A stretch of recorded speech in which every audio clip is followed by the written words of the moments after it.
Early in cinema's infancy, World War I had made a lasting impact on the burgeoning medium. Not only did longer features start to become more common, and production grow to be almost completely monopolized by the United States due to widespread destruction in Europe, but the war and subsequent Treaty of Versailles' ramifications for the country of Germany would spawn a massively influential movement across cinema as a whole. After the conclusion of the devastating First World War, the Treaty of Versailles stipulated that Germany accept all responsibility for starting the conflict. If you know your history, you'll know this was a gross oversimplification of the war's inception, and Germany was turned into a scapegoat for other nations to pin blame. The treaty forced Germany to surrender territories and pay crippling financial reparations, contributing to existing debts the war had already incurred. Political and social unrest followed, as did a regime change. It was these conditions that were instrumental to the rising artistic movement known as German Expressionism. German Expressionism is characterized by a rejection of realism, prioritizing and emphasizing the emotions of the artist, utilizing exaggerated lighting, color, and performances, and visualizing the nation's collective anxieties through distorted, surreal, and often disturbing imagery. The narratives of these films often dealt with insanity or madness, typically falling into darker genres, as opposed to the more common romance or action movies of the time. One of the most influential of these films, and one of the first recognized monster movies, is F.W. Murnau's Nosferatu.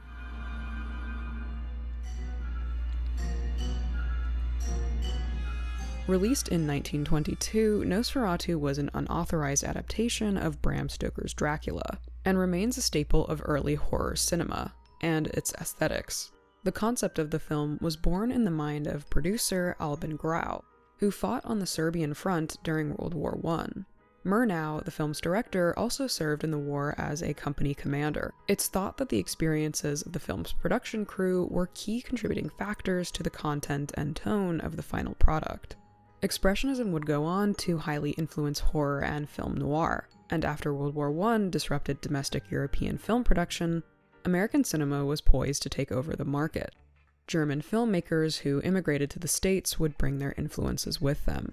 Karl Freund, who immigrated to the US in 1929, brought his revolutionary techniques in cinematography to Universal, where he acted as cinematographer and stand-in director for the landmark Dracula, starring Bela Lugosi in 1931. The shoot was highly disorganized, and director Todd Browning left Freund to oversee a significant portion of filming. He also directed The Mummy in 1932, setting the style and atmosphere for the following wave of Universal monster movies that went on to dominate the rest of the 30s and continued to find success into the 1940s. Numerous films went on to receive sequels due to their popularity, the growing canon of monsters giving rise to eventual crossovers. This culminated in The House of Frankenstein in 1944, followed by a sequel, House of Dracula, in 1945. These films featured a full cast of the iconic monsters all on screen together for the first time. Moving into the 50s, Cold War anxieties prompted new inspirations for horror, and trends began to skew towards more contemporary fears like nuclear radiation, social infiltration, and national invasion. A decade later, in 1962, American airwaves were struck by the impact of Bobby Boris Pickett's Halloween hit, The Monster Mash. The single was number 1 on the Billboard Hot 100 from October 20th to the 27th that year, and cemented the idea of the extended cast of monsters as a group of friends who would socialize in the popular consciousness. And it was the birth of this concept that would eventually lead an American animation production company to pivot their efforts into an homage to the classic monster mania of the past few decades.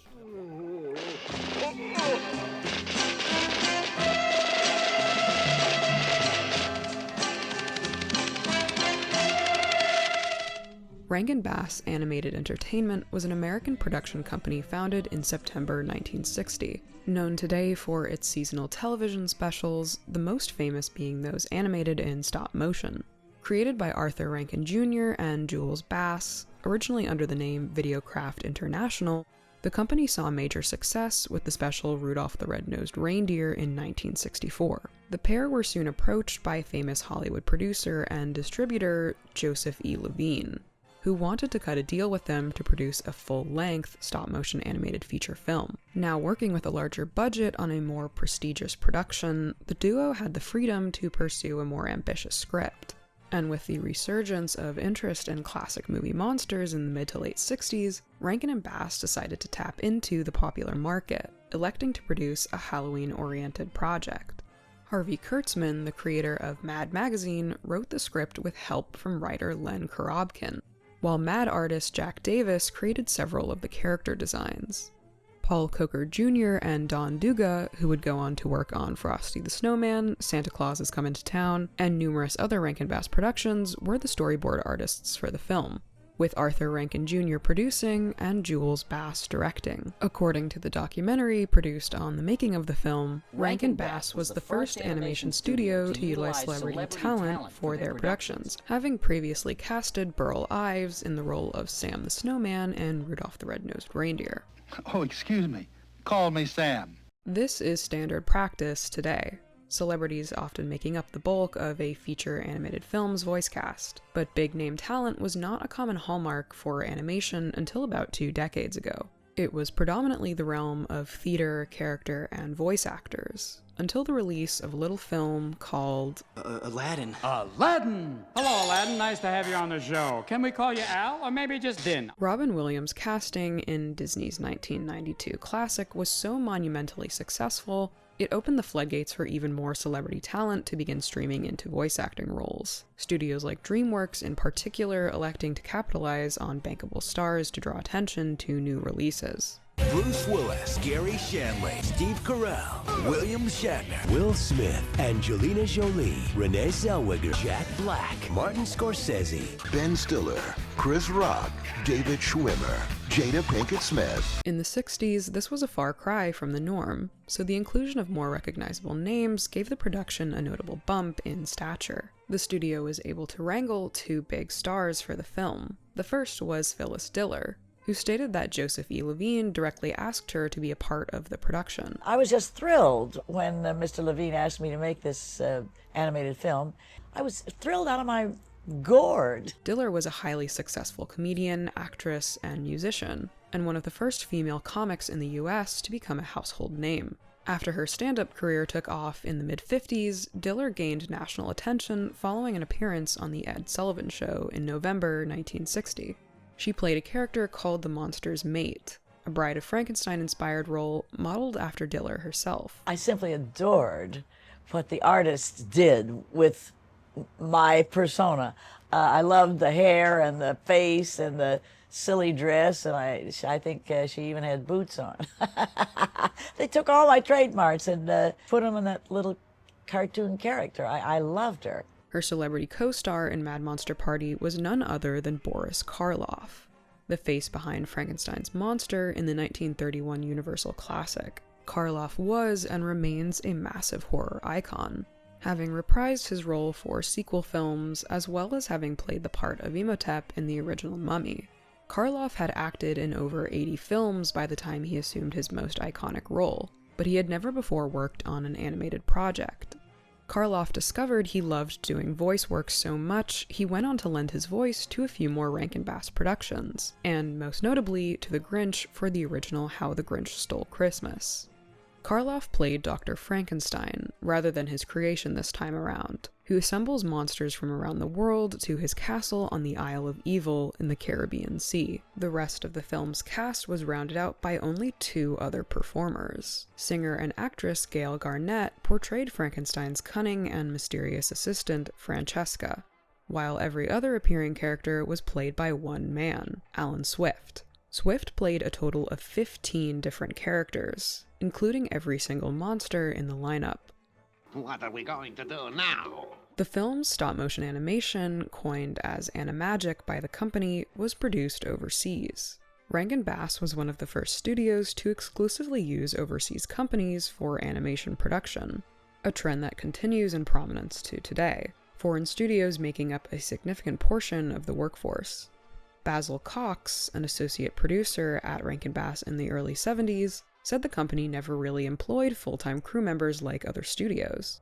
Since all of the animation was completed overseas, there was no need to employ animators. Rather, Mad Monster Party was animated at MOM Productions in Tokyo, Japan. Tadahito Mochinaga, a pioneer stop-motion Japanese animator, supervised the production over the course of approximately 18 months. The film begins with Dr. Frankenstein discovering the secret to destruction. He tests this by blowing up a bird. The head of a group known as the Worldwide Organization of Monsters, which comprises of like 8 monsters, Frankenstein sends out letters to its members to inform them he's retiring. The doctor's assistant, Francesca, confirms the invitation's successful delivery as he explains one of the recipients, his nephew Felix, is his intended successor in the horror business. I've grown a little tired of this horror business. This doesn't bode well for Francesca, who is after Frankenstein's position herself. Felix is revealed to be an inept but well-meaning young man who works as a drugstore pharmacist. Receiving his invitation, Felix boards a boat for the Isle at the same time the other monsters do, unknowingly encountering his fellow guests for the upcoming party. Oh, excuse me, sir. In the meantime, Frankenstein is preparing the castle for their arrival, and we meet the members of his staff. Yetch, his zombie butler and head of the zombie bellhops, and his chef, Mafia Machiavelli. What are you doing in my kitchen, huh? Whose name kind of reminds me of that time Japanese developers had to come up with fake American baseball player names. Frankenstein instructs his staff to make sure a creature known as It does not attempt to make an uninvited appearance. When the guests arrive, the doctor shows them all his secret formula for destruction, and announces his retirement and intention to leave all of his secrets to a successor. Dracula, Francesca, and the monster's mate all covet the nomination, and during dinner, Francesca plots with the vampire to get rid of Felix when he arrives. Once Felix gets to the island, he's taken for a tour. Dracula, the werewolf, and the mummy are poised to attack, though Felix unwittingly manages to evade each of them. But when his uncle later informs him that he wants him to become the leader of all the world's monsters, Felix has reservations. Francesca, however, finds herself charmed by him, and starts to have second thoughts about offing Felix for her own gain. Seemingly sensing this, Dracula double-crosses her, now partnering with the monster's mate. She manages to escape and sends out one last invitation. Felix saves her after being cornered again, and they flee into the jungle. They're chased, however, and the monsters appear to have the upper hand until the recipient of Francesca's last invitation makes itself known. The creature known as It finally makes its appearance, and the film's climax transforms into a vague homage of King Kong. It captures Francesca and the monsters, but Frankenstein sacrifices himself by dropping the destructive formula and destroying the entire island. Only Felix and Francesca remain, the latter tearfully revealing that despite the fact that she has developed feelings for Felix, she is in reality an android creation of the Doctor. Felix, unfazed by this revelation, tells her no one's perfect, in doing so revealing his own robotic nature. Well, Francesca, none of us are perfect. Are perfect. Are perfect. Are perfect. Are perfect. Are perfect. This film is also a musical. Jules Bass didn't just direct, but wrote the lyrics for the songs, collaborating with composer Maury Laws. The film boasts a total of 6 original numbers, one of those being the title theme, performed by jazz singer Ethel Ennis, known affectionately in her hometown of Baltimore, Maryland as the First Lady of Jazz. Next to the opening, the second most iconic number might be The Mummy, performed by the fictional band of skeletons Little Tibia and the Phibias, who are given their voices by the real band from Buffalo, New York, Dyke and the Blazers. Phyllis Diller and Boris Karloff each get their own songs too, Gail Garnett performing the last 2 tracks, one being Francesca's scheme to usurp Felix, and the other being her love ballad to him. The film received a comic adaptation by Dell Comics at the same time it was released, essentially a retelling of the movie in illustrated form. So why didn't this film become the classic, or at least cult classic, that its holiday cousins are? This was a bigger theatrical production and had fairly significant star power behind it. One answer might boil down to the film's overall content. The pacing is fairly slow, and not every scene is particularly concerned with forwarding the momentum. Most are more so focused on telling jokes before everything ultimately culminates in a somewhat abrupt King Kong-style climax. I mean, the film, it does have its problems too, where it's a little too long and there's some slow parts in it, and kids of today don't like slow. Another reason is likely, as with much obscure media, due to rights being tied up. Rankin Bass historian Rick Goldschmidt stated that when the company worked with another producer, it was them that would actually hold the ownership rights. You know, they would produce them, pay for them, and they would own them. So in this case, Joseph E. Levine was the owner of the films, and he had a company called Embassy, Avco Embassy, and I think when that company went under, nobody knew who owned what.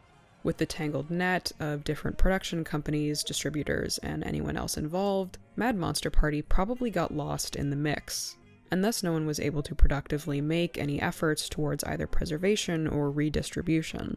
So unlike the iconic Christmas specials, there was no recurring airing. But this film hasn't been entirely forgotten. Tim Burton cited it as not only an inspiration for his 1982 stop-motion short Vincent, but additionally on one of, if not the most, iconic stop-motion films of all time, 1993's Nightmare Before Christmas.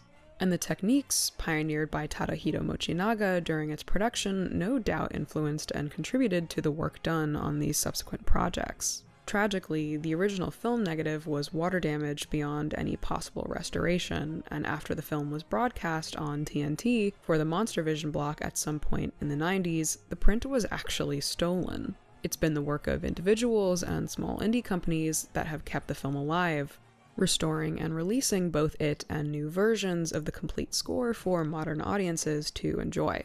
There is a lot to appreciate about Mad Monster Party. It synthesized the concept of this group of characters into a fun cast, inspiring the imaginations of the audiences who saw it. And it likely inspired some spiritual successors in little capacities. The small details are rich and fun to spot, and the visuals and character designs alone are incredibly memorable. The werewolf in the film sports a ring piercing in his ear, like Link. That earring and his clothing are actually a reference to the costumes in the Lon Chaney Wolfman film from 1941. The friendship between the monsters is incredibly charming. When they all arrive at Frankenstein's castle, they're getting reacquainted with each other, and Dracula gives the werewolf a big hug. He's wagging his tail, and then Dracula spins him around. When the monsters are toasting to the reunion, Frankenstein's monster actually eats the glass. In one scene where Francesca's looking in a mirror, Dracula's standing behind her, and of course his reflection is absent. This was clearly a production the artists and actors were excited and passionate about, and something that in retrospect is surprising that there's not wider recognition for. Mad Monster Party may not be as iconic as some of its other holiday contemporaries, but it's just as, if not more admirable for its artistic and cinematic accomplishments. There have supposedly been attempts at reboots and revivals of the property, treatments that either fell through or never quite got off the ground. But in a Q&A panel in 2019, Rick Goldschmidt mentioned why that might be for the best.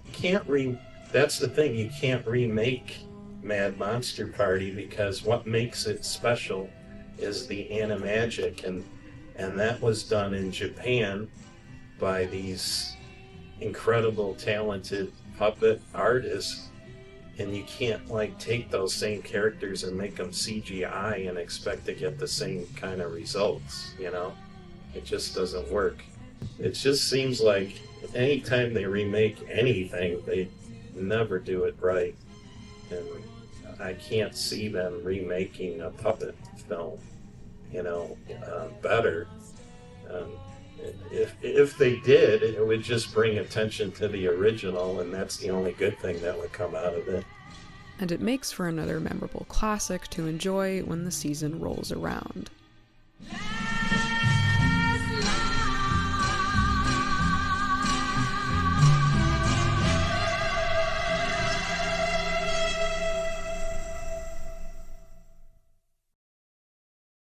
Exposes your most horrifying nightmares when we turn your television into Monster Vision. Every Saturday at 3 p.m. Eastern on TNT. Now my revenge is complete.